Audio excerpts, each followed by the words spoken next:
Cuando yo nací, en ese momento murió un boxeador y yo heredé el espíritu de ese boxeador.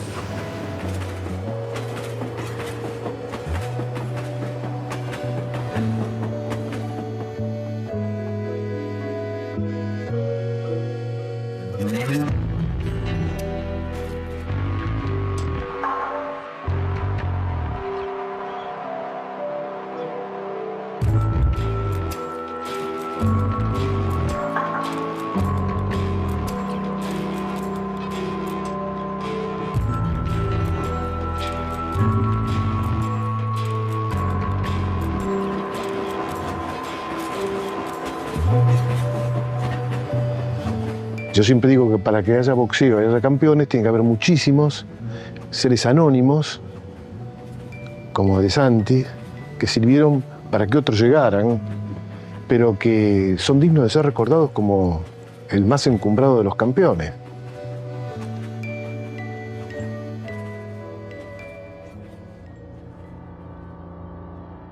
Es digamos, algo muy pesado de llevar. Algunos dicen que es el crimen perfecto, matar a una persona y salir absuelto. Justamente el deporte por ahí lo ampara. No sé si, bueno, en la conciencia justamente de estas personas, que papá en algún momento me lo decía, que por eso nunca después quiso entrenar a un boxeador.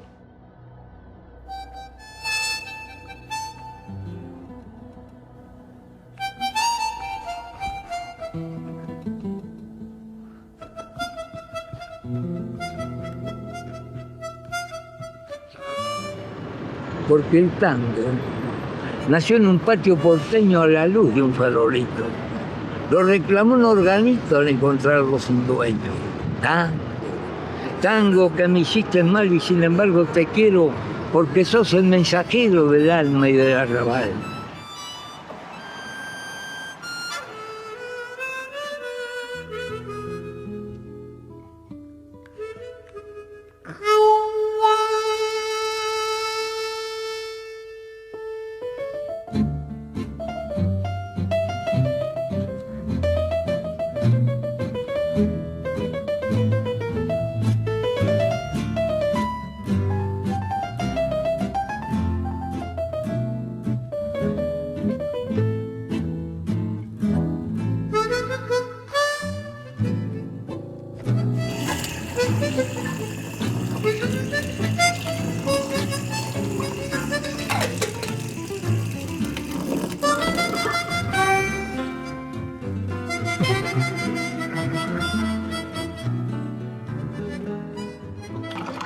Bueno, ¿van a tomar mate?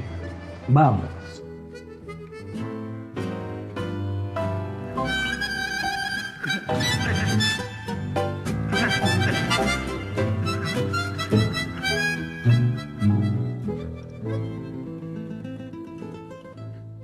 Yo soy de Colón, provincia de Buenos Aires. Cuando vine a Buenos Aires, vine con esa del Barretín, con la dirección de la federación, de venir a practicar boxeo, porque no me engrupieron, sino que me dijeron, Aníbal, tenés condiciones, puede ser. Bueno, llegué a Buenos Aires con 50 centavos. La primera noche dormí afuera de la estación Retiro, no dormí, sentado ahí, porque pasa uno, desde el tiempo de los tranvías, ¿te acordás? Los tranvías no conocí yo vos. Bueno, entonces, no dormí. Y al otro día compré la prensa que valía 10 centavos y sale un pedido de lavacopa en la avenida Leandro Alén, 1054, a 2 cuadras de ahí donde yo estaba sentado, ¿no? Y había como 7, 8 delante mío. Yo no traía ropa, no traía nada. Los otros pibes, ¿no? Yo venía humildemente. Lo único que traía era un pantaloncito de fútbol de calzoncillo para cambiarme, ¿viste? Cuando se me ensuciaba me dejaba de lado y me ponía este. Sale del gallego, miraba así miraba la cola a ver, ¿no? Cuando llego yo, pues hombre, ¿de dónde vienes tú? Le digo, de Colón, provincia de Buenos Aires. Dice, ¿sabes quién para acá? Le digo, no. Dice, acá para Saley, Martín Saley, el comisionista de tu pueblo. ¿Sabes? Si yo era el que le ataba el sol, que lo llevaba a la estación, le bajaba los paquetes que traía. Bueno, por ese tiempo se mandaba la ropa de la gente que trabajaba acá, la mandaban a lavar allá. ¿Me entendía? La familia se la lavaba y traían la ropa limpia. Y ahí nomás me dice, ¿comiste? Me dice el gallego, no comí nada. Bueno, anda a la cocina, pedí lo que hay, agarrar un menú, agarrar la lista y fijarte lo que hay que pedir. ¿Y dormiste? No, bueno, acá tenés que empezar a lavar copas, trabajo. Y en ese tiempo se laburaba mucho, porque fue cuando termina la guerra del 44, la guerra mundial, y que había muchos, salían los barcos, había mucho trabajo en el puerto, y se trabajaba de noche en el puerto, y venía la gente a comer a la noche, ¿viste? Entonces yo entraba a trabajar a las 9 de la noche y salía al otro día a las 9 de la mañana. Y había que lavar copas, y vasos, y platos, había que laburar. Y un día le digo, Fanego, al gallego le digo, ¿me va a dar permiso hoy para entrar un poquito más tarde? ¿Por qué quieres entrar más tarde? Digo, porque quiero ir a practicar boxeo. Tienen que entrar a las 9 de la noche, pero por ahí venía a 10 y media. Digo, porque quiero ir a practicar boxeo. ¿A practicar boxeo? Me dice el gallego, ¿no? Digo, sí. ¿Tú quieres ser boxeador? Digo, no, me gustaría que se iba a aprender, que se iba. Pues hombre, tú tienes todos los días 2 horas y media, 3 para ir a practicar boxeo. Cuando debutes, yo te voy a ver. Si pierdes, no tienes más permiso, no tienes más trabajo, me dijo el gallego. Entonces me hicieron debutar 3 rounds y gané. ¿Dónde me sacaron esta foto? ¿Quién la sacó esta foto? No me acuerdo. ¿Y cómo sabes vos que era mía? Porque decía abajo, Aníbal de Santi.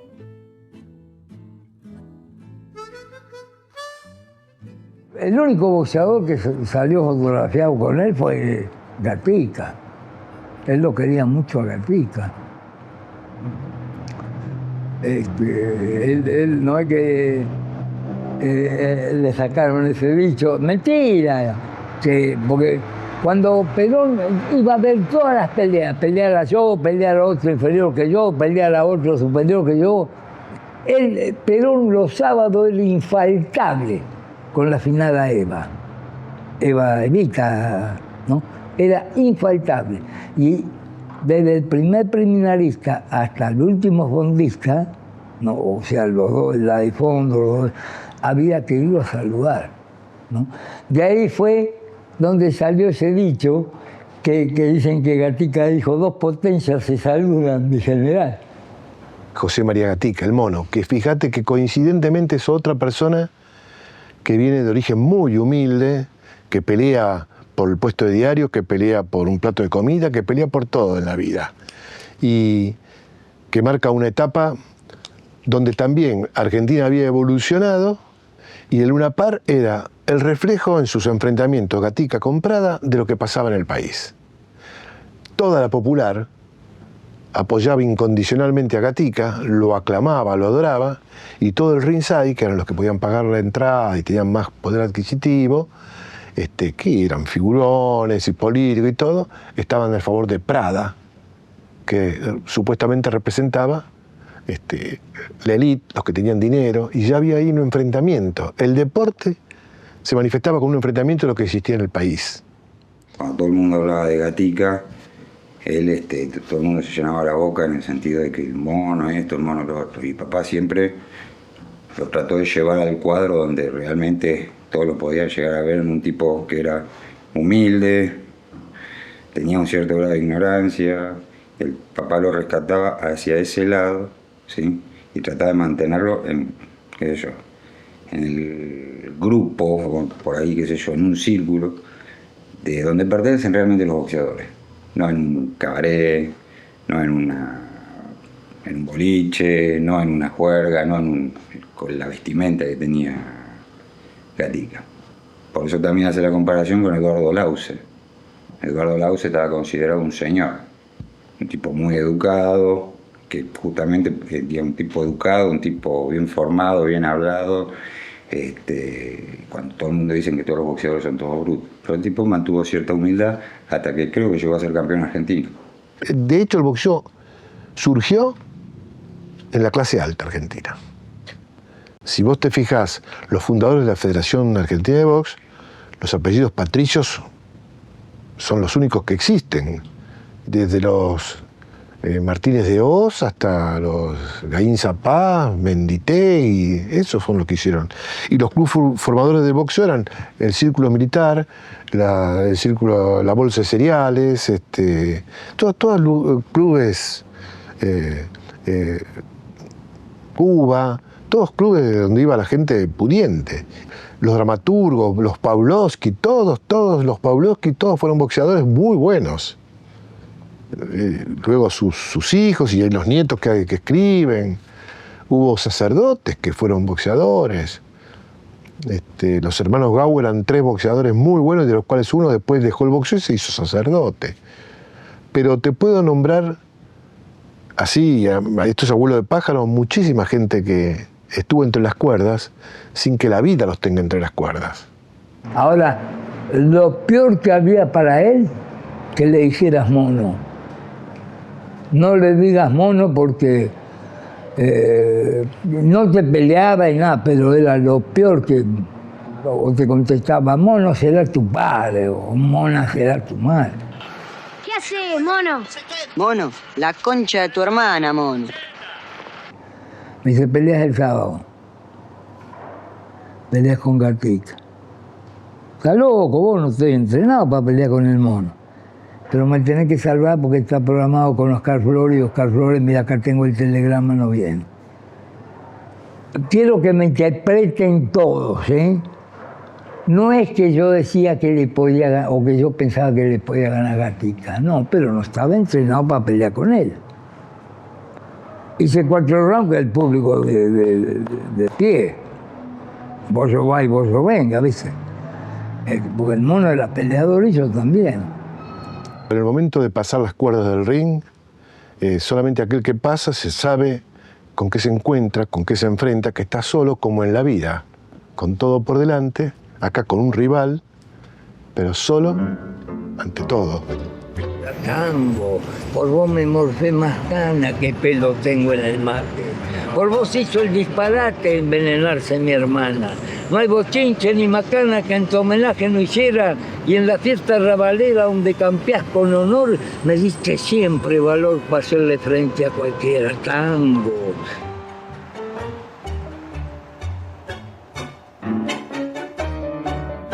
En el momento que estaba hablando con vos, estaba tratando de resolver un dilema que él tenía. Okay. ¿Sabes cuál era el dilema? Estos chicos ya estuvieron. Sí, es verdad. Estos chicos ya estuvieron. ¿Dónde los conozco? Y él trata de asociar eso porque no le gusta saber de qué está haciendo algo y no sabe de dónde proviene. Y el tipo, ¿dónde los conozco? Papá, Santemo, Luar de Miguel.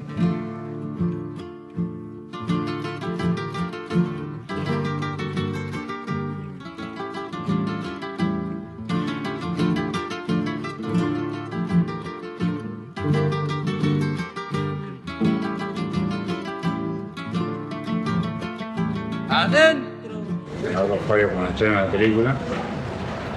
Pero con mi novio le digo, vamos a llevarlo a papá a ver la película, pero es inevitable. Y lo llevo. La secuencia que pasa cuando llega la pelea de él, muestran que Gatica le pega una piña a uno y cae. Y se levanta en medio del cine. Pero eso es mentira, eso es mentira. Es todo mentira. Se empieza a ver la gente, medio de atrás, ¿no? Cállese, no, es mentira, la historia no fue así. Yo lo agarraba del brazo. Cállate, no voy a agarrar. Yo vendía café en la Recoleta, ¿no? Y me decían el cafetero poeta. Yo no soy poeta porque no hago verso, no escribo, ¿no? soy aficionado a la literatura gauchesca.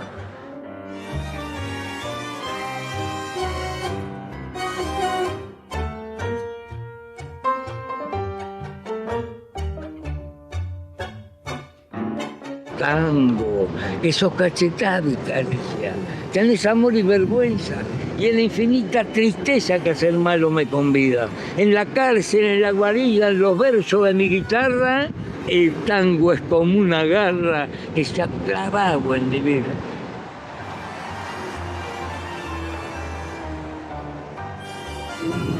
Después que le ganó a Cosentino me hizo profesional. Y debuté en la Luna, ¿no? Haciendo 6 rounds. Hice 2 peleas, 6 rounds, la ganan las 2, hice 2 semifondos y después ya empecé a pelear de fondo. Y después me mandaban a todos lados. Yo sabía que peleé con Gatita, con Celta, con Ochoa, 4 veces con Acefe, con Villa, con Martín Pérez, con Pedro Gaño, el brasilero Calejo Díaz, el paraguayo Maneco Mora, Rogelio Machado, el uruguayo. Y la última pelea que hice pagué todo lo que debía y era una risa eso. Y a los 4 o 5 días andaba vendiendo el agua en la ruta. Y me decían, no peleaste el sábado, sí, digo, porque lo que cobré, le digo, no me alcanzó para pagar. La pensión, el restaurante que yo comía y pagaba cada vez que peleaba. ¿Viste? ¿Cuánto hace que no entrabas a Caníbal? El año 1950. ¿1950? No me voy a ver las peleas, nada. Claro, cuando debuté profesional, yo hice todas las peleas de Santiago, las caí en las provincias, ¿viste? Sí. Y después hice el profesional también en el Luna y en las provincias. Córdoba, Mendoza, Bahía Blanca, Tandil, Mar del Plata, Azul. Casi toda la provincia. Pero, mira, yo plata no gané, ¿viste? Pero le doy muchas gracias, porque mucha gente me conoce, me saludan, me tratan bien, ¿viste?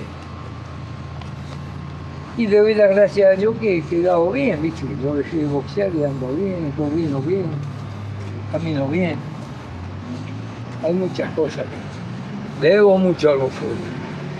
Según lo que yo he leído y me han dado a entender que, por ejemplo, cuando yo nací, en ese momento murió un boxeador y yo heredé el espíritu de ese boxeador. Como el gran jugador de fútbol. Muere un gran jugador de fútbol y nace ese que sale jugador de fútbol y hereda ese espíritu de gran jugador de fútbol. Porque muchas veces vos, por más que le enseñen, no aprenden y no aprenden. Ya nace con ese don.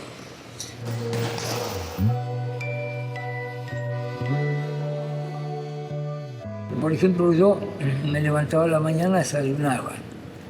Y sobre las 10:30, 11, comía un churrasquito así, ¿no? Sin pan y sin nada. Y un poquito, un medio vasito de agua mineral. Y después, no cenar, no comer más nada hasta después de la pelea.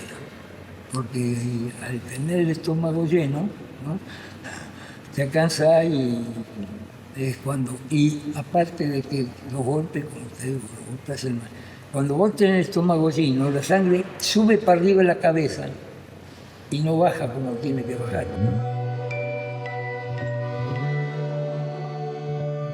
A mí no me gusta, miro las peleas de mujer, pero no me gusta, porque el boxeo es hecho para los hombres.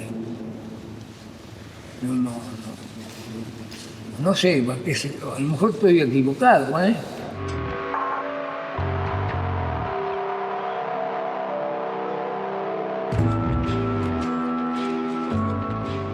Yo era peleador. Yo perdiera o ganara, eso no interesa, pero yo daba espectáculo. Porque a la gente le gusta al que va a pelear. La gente quiere ver bollo, quiere ver piña.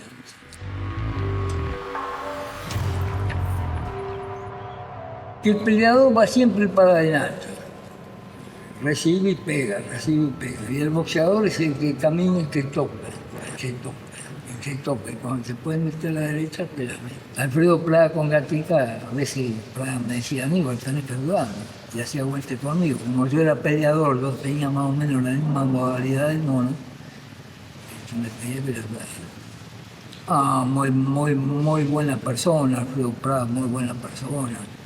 Me llevaba los domingos, venía, tenía un Chevrolet negro 50 y me venía a buscar a la casa. La señora hacía unos tallarines, unos ravioles.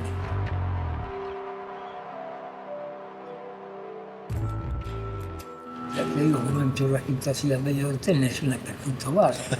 Te vasiste, pero no mucho. Siempre tratar de comer churrascos. Y una ensaladita de lechuga nomás, de lechuga y apio, pero nada de tomate, nada de cosas agrias, nada que te haga, porque ya te digo, la sangre todavía sube para arriba y baja despacito. De ahí es donde viene la conmoción cerebral, porque como va tan rápido la sangre de golpe para la cabeza, y los golpes te va machucando.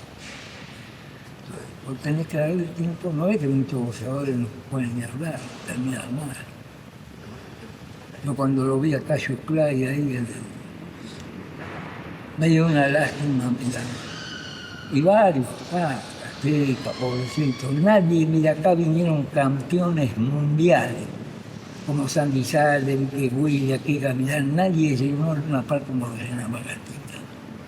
Y mira cómo murió, pobrecito.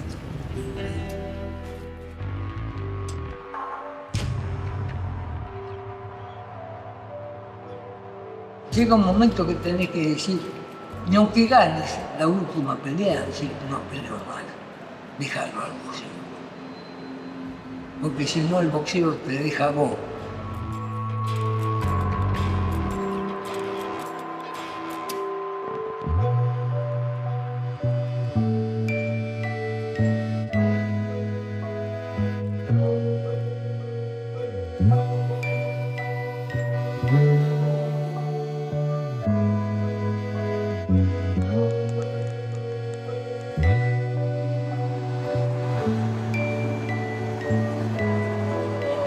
Me mandaron a Bahía Blanca a pelear con un italianito que si me ganaba a mí, peleaba con Gatica en una pala y había cenado.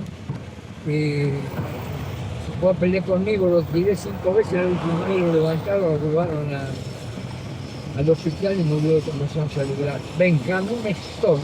Hay un libro escrito, el álbum de los recuerdos, de ahí está la pelea. No, pero me tienen todo, van a la Recoleta a preguntar por mí, a todos los puestos ahí. No hay un puesto, son como 60, 70 puestos. 80 puestos. Tenemos que ir a Recoleta a preguntar por Aníbal. Claro, que el Tano, el cafetero, el Tano.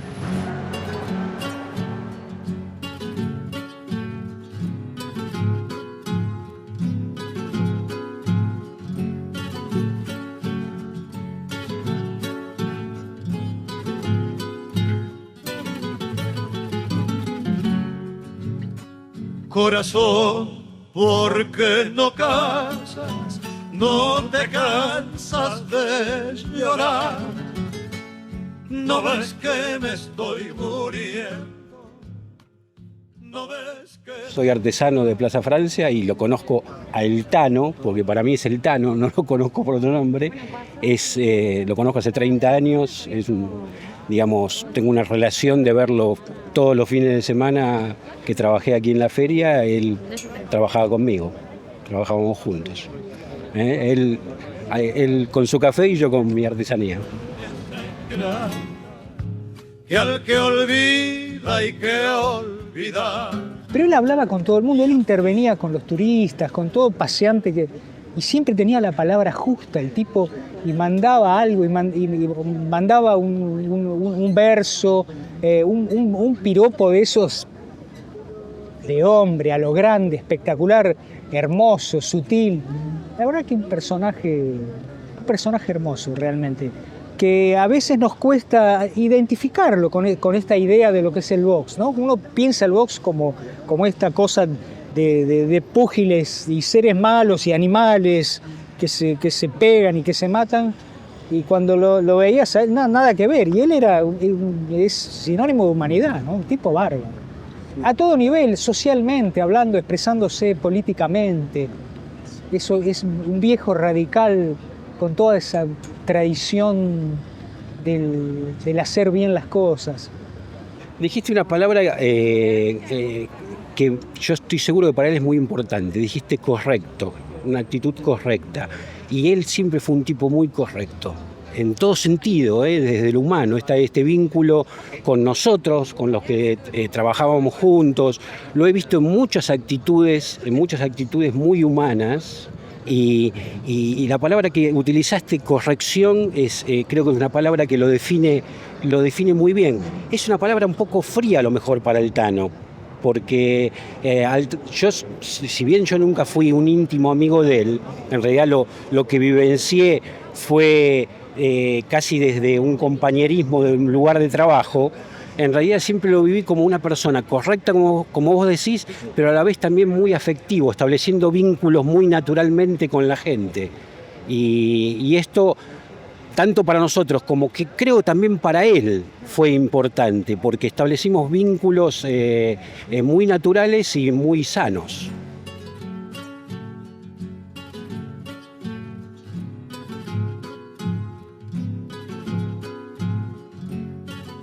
Me contó alguna vez de su pelea con Gatica. Y sí, ese era el hit del Tano. ¿No? ¿Vos sabés quién soy yo? ¿Con quién peleé? Claro. Y nada, la aparición de él en los créditos de la película de Gatica. ¿La viste? Claro. Me parece. Y él aparece ahí. Cuando me dijo Gatica, yo le dije, pero peleaste con un monstruo, como diciendo, me sorprendió, porque si bien sabía que era boxeador, no sabía que había sido boxeador de un nivel boxístico así de primer nivel, porque Gatica estamos hablando de un ídolo nacional, ¿no? Aníbal es uno de tantos, de miles y de cientos boxeadores que están en el olvido, que han quedado y que son grandes personajes que gracias que nosotros los pudimos conocer, ¿no, Aníbal? Y recuerdo que se lo tomaba mucho, él me contaba su historia boxística y siempre me asombraba que a pesar de la dureza de lo que me contaba, siempre me lo contaba con humor. Y eso realmente como que lo engrandecía, ¿no? Porque generalmente los boxeadores tienen una historia muy dura y a veces que como que la cuentan medio sufridamente, y el Tano tenía un humor a toda prueba, ¿no? Había vivido cosas a lo mejor muy duras y las podía contar con alegría, ¿no? Y realmente eso lo transmitía.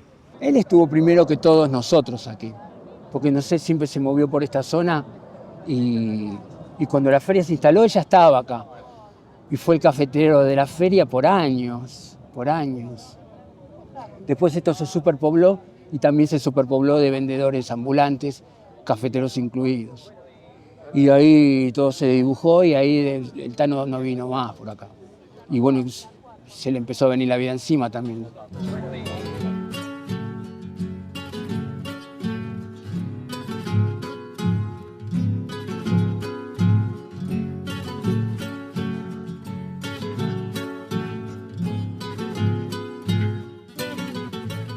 Cuando él deja de ser boxeador, se pone a trabajar primero de lavacopa, ayudante de cocina, después pasa a ser mozo. Y después dejó la gastronomía, empezó a hacer una venta ambulante, se excedió obviamente con la venta ambulante, pasó a ser profesor de boxeo. Antes de ser profesor de boxeo atendía la barra de un club, la parte del bar. ¿Qué más hizo? Fue encargado de un hotel. Después, bueno, se puso a vender lo que él creía que era oportunidad, a vender. Y siempre con justamente, como yo lo defino como buscavida. Yo sé que nunca me voy a morir de hambre, porque siempre va a haber algo para hacer. Dentro del camino, de lo correcto, honradamente, siempre hay algo para vender. A mí no se me van a caer los anillos por agarrar una paila y ponerme a hacer de piñata.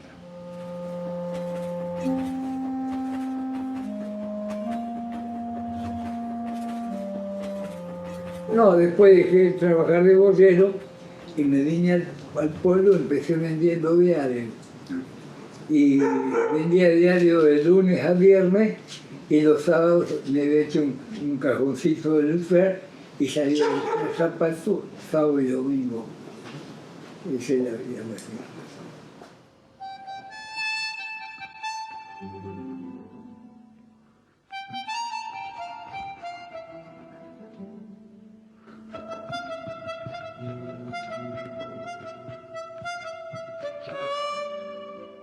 No sé, una general al día del juicio final. ¡Opa! Póker servido, ahora o nunca, ¿eh? Para casi me duele. Sí, perfecto. Un café ando. Muy bien. General, bueno, felicito. La verdad que impresionante, ¿eh? Impresionante. 25. Para recibirse de hombre hay que saber hacer asado. Sí. ¿No es cierto? Sí. No, hay que saber caminar siempre con la frente bien alta. Ese es el verdadero hombre. Que nadie te dice, mira, ¿quién? ¿Te acordás? Fue el que me afanó los camotes. Es verdad. Yo creo que cada ser humano nace con un destino. Sin duda. Hay otros que se lo buscan, ¿eh? También se hace, sí. Sí, hay gente que se lo busca. Yo pasé hambre, nunca toqué lo que no es mío. Muy bien. Mi mamá me decía, mijito, si a usted le falta algo, no toca nunca lo que no es suyo, ni se mete en casa ajena, pídalo. A lo mejor el primero no se lo da, pero por ahí el tercero se lo da. Es verdad. Eso hacía mi madre. Es verdad eso. Descendiente de los indios que eran líderes. Ponce de León. Y mi papá, Tano. Vino de Nápoles a los 15 años. Bueno, de ahí el apellido, ¿no? Y Santos. ¿Conoció el bar La Academia usted? Ahí en Callao y Corrientes. Sí. Ahí se jugaba la general. Ahí va el ojo al Chichón. De a Chichón, al billar. Claro, sí. Y picaditas, un cinsanito, una cosa de eso. Mire cómo vengo, ¿eh? Eso estaba, no del lado donde se jugaba, sino de este lado estaba dividido. Claro. Y ahí va la gente. Los billares al fondo. Claro, a tomar un copo de vino. Yo nací enfrente de la academia. ¿Ah, sí? Callao 339. Ahí no va. ¿Sí? Callao 339. 639. Sí, señor. Enfrente del bar La Cultural, que estaba cerquita de la academia. ¿Se acuerda? Sí. Ahí, enfrente. Ahora está el Hotel Bauer. El Hotel Bauer. Sí. Yo era chiquito y iba a jugar al billar. Me ponían un cajoncito y me subía al cajón para llegar a la mesa, ¿vio? Sí. Y la general también.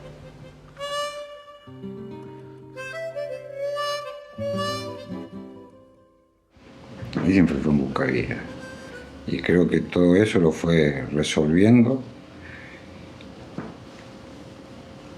Y que él nunca lo dijo, ¿no? Pero yo siempre lo vi así. Yo creo que él en algún momento se ajustó a vivir un presente. ¿Sí? Él se ajustó a vivir un presente. Él nunca fue propietario de ningún auto y de ninguna casa. Y nunca se puso en plan como para decir, bueno, el día de mañana quiero tener esto. Cuando él ya no tiene más nada para hacer, le consigue una jubilación, una pensión, yo digo, papá, listo, bájate de la moto porque ya, no, digamos, en lo que yo te ayudo, en la pensión que vos cobras, es tiempo como para que ya te relajes, te quedes tranquilo, estás viviendo en San Telmo, un lugar donde vos siempre quisiste estar, donde vos te gusta, disfrutalo. Tenía unos amigos a 3 cuadras, un barcito donde se juntaban a jugar a las cartas. Y el tipo no. Se iba a la terminal de la línea 17 de la Facultad de Derecho, Un día para el otro, acomodo un auto, acomodo 2 autos, le dieron 2 pesos, 3 pesos y dice, no estoy en casa, lo resuelven. No estoy en casa, estoy acá. Hablo con un agente. Él conoce a todos los choferes de la línea 17. Se pone a hablar con ellos. Cuando se quiso acordar, pasó el día, no se aburrió, toca su bolsillo, está lleno de moneda. Y dice, ¿qué me voy a quedar en casa? Y llegaba las monedas y decía, llévaselas a tu hermano. Que era el momento cuando todavía escaseaban, todo el mundo quería moneda para la máquina de colectivo. El tipo se hacía fuerte y decía, todo el mundo viene a pedir moneda. Pero yo no tengo para ustedes. El tipo trataba de encontrar la utilidad de eso. O sea, pero papá, no necesitas la plata. Pedí plata, te lo doy yo. No, dejá. Son 20 pesos, son 30 pesos para los cigarrillos, para el café.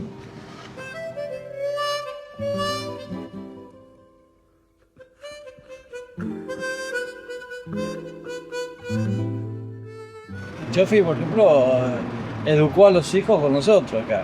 Él vendía los cafés, factura, todo, y con lo que él vendía acá educaba a los hijos. Siempre lo dijo. Yo a mis hijos lo crié gracias a la 17, a los choferes de la 17. El tema de conversación de él siempre era el mismo, boxeo. Cuando yo peleaba. Sí. No, siempre lo divino el viejito. Corazón, ¿por qué no cansas? No te cansas de llorar. No ves que me estoy muriendo. Mira que no puedo más. No ves que me estoy muriendo. Mira que no puedo más. Claro. Mira, 3-2 de entrada. 3-2, ya te va ganando, mira. 4-2, ya tengo el póker. Ya tiene el póker. Aceite juego 2 pesos. El 2. Generala, perdiste. Te dicen generala, Y ese es el Que olvida y que olvidar. Ayer le he visto con ojos. Queda. Ni habla. 4-2. ¿El 5 o el 2? Uno. General. Ahí está, adelante.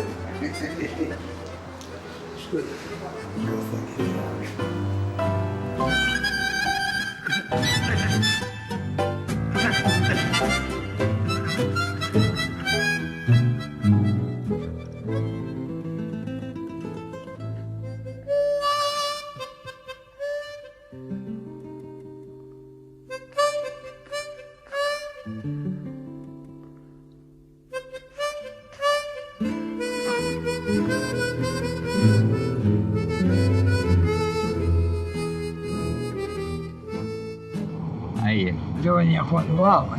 Ahí venía a jugar a los lados. Andás a ver qué habrás hecho ahí adentro. No, estaba gente buena, estaba con gente. Las noches que habrás pasado ahí. ¿Qué hay en Boucher? En la calle Boucher. Hay una pan. Ajá. Hay una pan. Si me habrán pegado piña ahí, ¿no? Hay un ladrillito ahí, hay un granito de arena, ¿no? ¿Ahí? Varios. ¿Varios ahí? Sí, varios de las piñas que me pegaban. Hay un granito de arena por vos.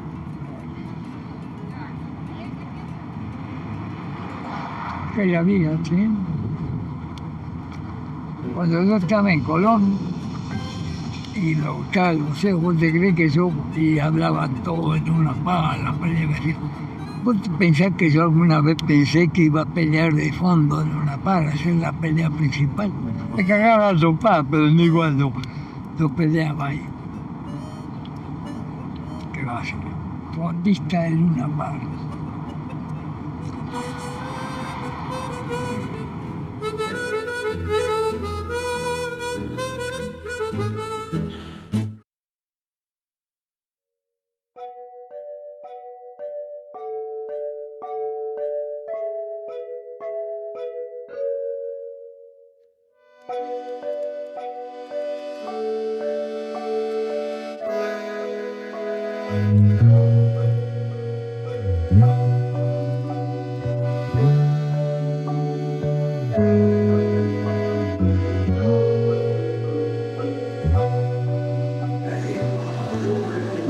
decía, siempre me decía, mijito, usted pelea ahí en ese cuadrado, pero en la calle no pelea nunca porque en la calle pelea a los perros.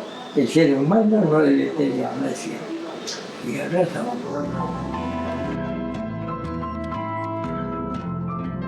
Es tu destino, pienso yo que cada ser humano nace con un destino, porque nunca en la vida se me dio por practicar boxeo. Yo jugaba al fútbol. En una cuarta de porteño. Y había un pibe que jugaba, yo jugaba de centroja, 5, le dicen 5 al centroja, pero en ese tiempo se decía centroja. Y había un pibe, un tal Ferrari, que jugaba de centroja en la cuarta del Racing, y yo en la cuarta del porteño. Y nunca terminamos el partido, porque nos agarramos para acá, no al trompar, sino siempre para acá, ahí en la cancha. Y lo sacaban a los dos fuera. Y este chico practicaba. Y ahora nos sacaban a los dos, nos encontrábamos en cualquier parte en la calle, como si no nos conociéramos, no nos peleábamos ni nada. Y un día estaba anunciado para pelear con un tal Tuto del Mundo. Que último hacen el festival igual porque ya sabían que Tuto del Mundo no venía. Entonces los negros, yo fui a ver la pelea ese día y los negros empezaron a decir que suba el Santi, que suba el Santi, que suba. Me dio una paliza y me dieron la pelea ganada. Y ahí que yo, muchachos me dicen, mira, Aníbal, dedicarte al boxeo, y ahí fue que me dijeron, el turco Osorio te avisa que me tenés que salvar.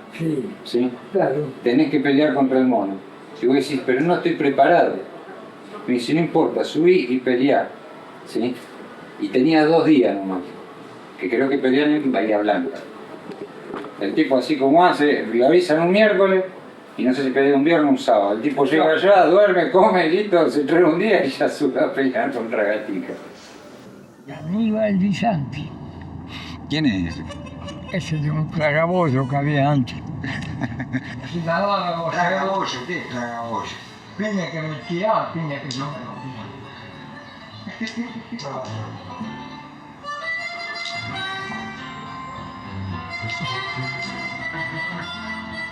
Yo siempre digo que para que haya boxeo y haya campeones tiene que haber muchísimos seres anónimos, Despacito, de Santi, que sirvieron para que otros llegaran, pero que... ¿Viste más bravo? El más encontrado campeón. Sí. ¿Qué? ¿Viste que me nombraron? Sí. Me peleé en el sábado. ¿Quién es? Peleé con Gatica. Está loco, vos no estoy entrenado para pelear con el mono. Pero me tenés que salvar porque está programado con Oscar Flores y Oscar Flores. Hace la pelea mía con el mono. Hice 4 rounds el público de pie. Vos lo vais, vos lo venga, ¿viste? Fue una decisión mía, yo qué sé.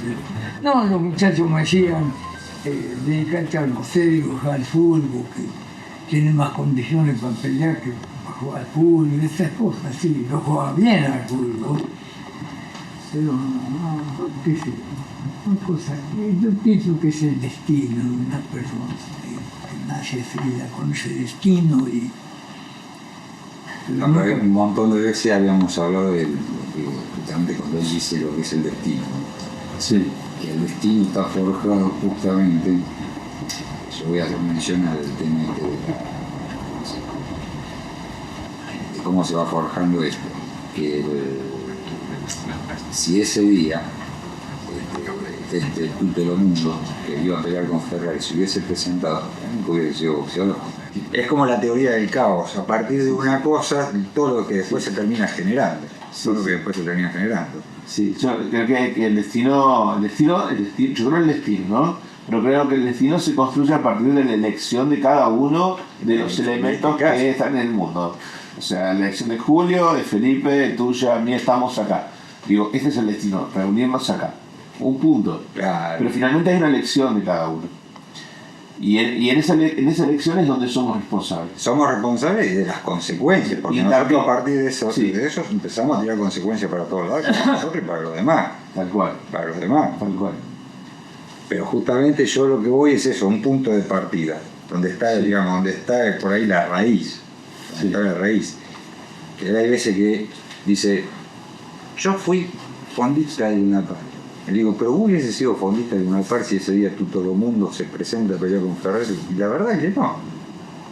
En un deporte que la otra persona pierda la vida, yo creo que a cualquiera le repercutiría, qué sé yo, psicológicamente, y eso le da miedo. Y encima la última pelea que él tiene, que es con Villanueva, él la gana, pero el otro boxeador, digamos, prácticamente quedó desfigurado. Y yo creo que son fotografías que uno va teniendo, que a medida de que va pasando eso, más el temor de la madre, de que no le, digamos, que está, que yo no sé a cuántos kilómetros, escuchando de que él está peleando y que hay un boxeador que está ensangrentado y no sabe si es él, le llega el temor de la madre de él, más el rival que tiene, más el antecedente que tiene. Por ahí que ellos sí opta uno por retirarse y alejarse de todo eso. Y él no, digamos, siente que hay una culpa en el rincón de un manager, de un director técnico, que hay boxeadores que lo llevan a un límite que justamente puede llegar a perder la vida. Ellos quedan absueltos. El boxeador sabe de esos riesgos y hay un intercruzamiento entre lo que es lo lúdico, lo que es los riesgos y lo que es la condición humana, ¿no? El hombre llevado a límites extremos es capaz de hacer cosas que en otras situaciones no lo haría. Pero ya no hablo de un boxeador, hablo de cualquier persona. Los boxeadores saben los riesgos. Algunos más, otros menos. Y algunos utilizan por encima de los riesgos la caracterización de lo que es la guapesa, ¿no? Y ahí es donde entra la inteligencia del manager, o la seguridad del médico, o del árbitro, que son todas personas que pueden intervenir. No es que a un boxeador le van a pegar y van a dejar así. Un árbitro puede decir esto no va más, o el médico, si no interviene ni el manager ni el árbitro, el médico puede decir no va más. Que es el peor de los fallos, ¿no? Quiere decir que el que subió con el boxeador no lo está cuidando. Y que el que está para cuidar a los dos tampoco lo cuida, pero lo cuida el médico que está abajo. Se han parado peleas porque desde abajo se ve lo que no se ve desde arriba. Ponte era un periodista, no sé si hacia la radio, hacia algún periódico, y era un comentarista. Aparentemente era un aficionado que le gustaba mucho el boxeo y podías ver las diferencias que había, digamos, era un crítico por ahí. Y en el desarrollo de esta pelea entre mi papá y Aníbal Storti, él nota esas diferencias. Y hace mención en el principio de la pelea la diferencia que hay. En ese momento papá ya era un profesional. Y este muchacho Storti es un pibe que llega de Italia aparentemente y llega, qué sé yo, con pocos recursos. Y se nota la diferencia que hay entre un profesional ya curtido y con un muchacho que recién está dando sus primeros pasos y que viene justamente, como lo dice él, con un ímpetu, cargado con, qué sé yo, con muchas ganas. Y bueno, se empieza a notar la diferencia en la pelea hasta que justamente se empieza a poner, ¿cómo se puede decir?, áspera, y recibe mucho castigo de parte de mi papá. Antes vos dijiste Aníbal Storti. ¿Aníbal se llama? No, por ahí lo junté los nombres, Aníbal Storti, no. Si no me equivoco es... Definitivamente están unidos esos nombres, ¿no? Aníbal Storti está... sí, Aníbal versus Storti. Sí.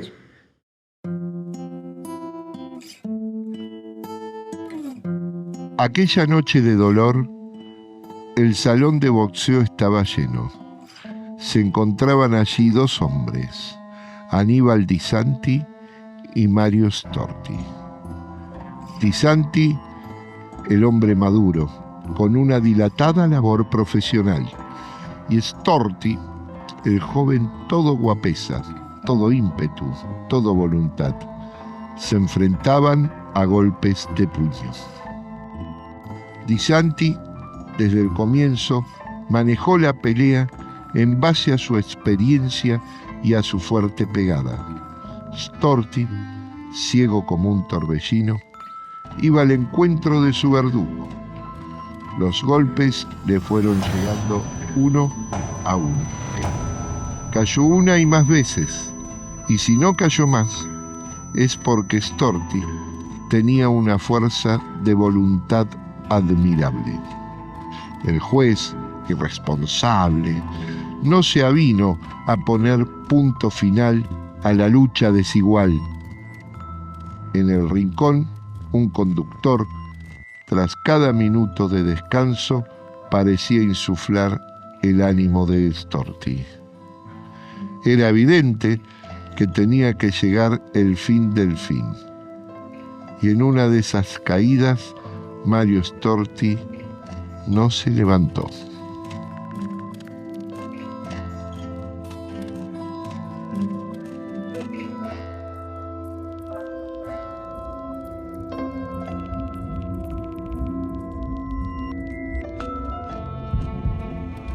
Moría lejos, muy lejos de sus seres queridos, los que tal vez nunca supieran de su suerte.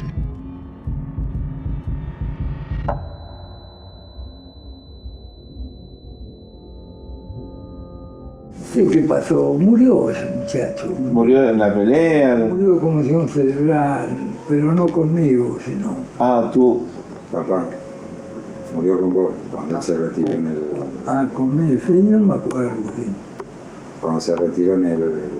Lo llevaron al camarín y agarró una conmoción cerebral. Hay justamente un... Ah, sí, ahí fue. Hay un libro que se llama Una muerte injusta. Es un libro boxeo, sí. Hay un capítulo que le dedican esa parte, que se llama Una muerte injusta. No, sí. Y el muchacho, Storti, que muere, como dice, conmoción cerebral en el camarín. Sí.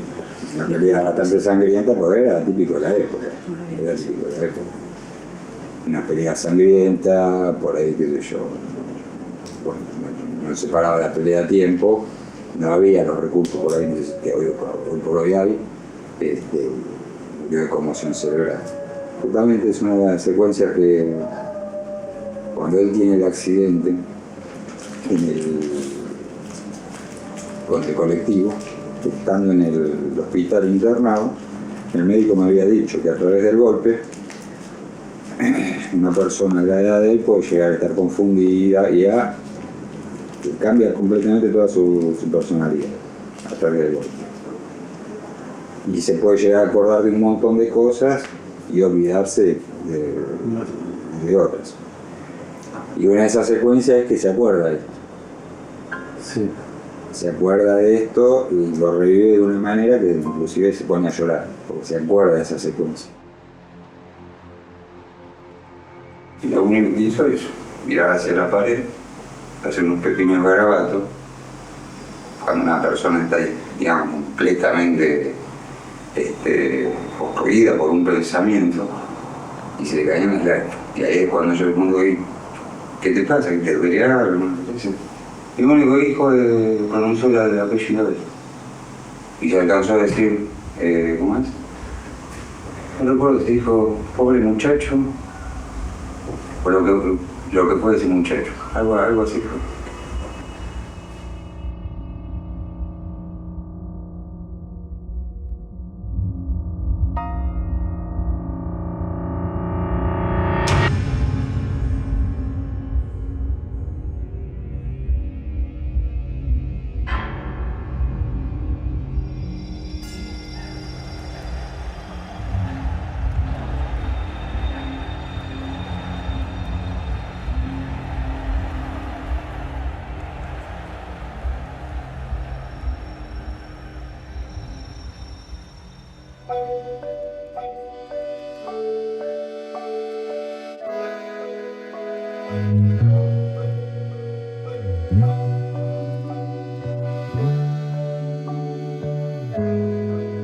Porque yo tengo la salud, que a lo mejor es impagable.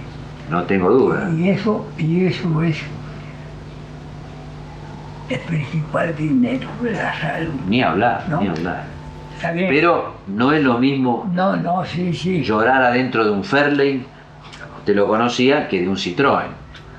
Sí. Se llora igual, pero no es lo mismo. Sí. No, pero yo tengo un Citroën y a lo mejor me sirve más que el Fireland ese que tiene ese. Es cierto. ¿No? Le quiero decir con esto que hay gente que puede tener mucho dinero, muchas cosas. Y no es feliz. No, el dinero es el dinero, eso nada que hablar, ¿no? Sí. Hay algo que es superior al dinero. ¿Cuál es? Bueno, la salud usted la nombró. Lo principal, sí. Y el amor también. Sí. La salud, el amor y caminar siempre con la frente bien alta. La honestidad. Que nadie lo apunte con el dedo.